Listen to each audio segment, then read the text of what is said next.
Hello friends, welcome to my YouTube channel. So today in this video, I am going to show you how to fix lock screen wallpaper changing randomly. So let me show you in this device. Yeah, you can see the lock screen wallpaper is changing. Each and every time the lock screen wallpaper is changing.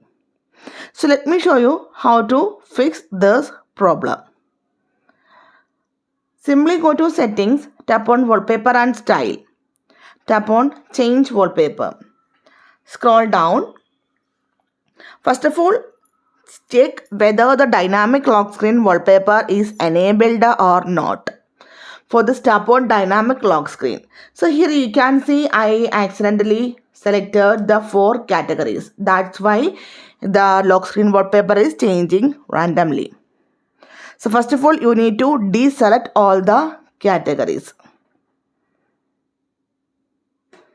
Then go to the lock screen. You can see.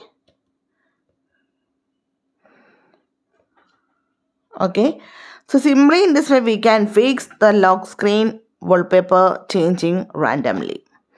So hope you guys enjoy this video. Thank you for watching. Thank you. Bye bye.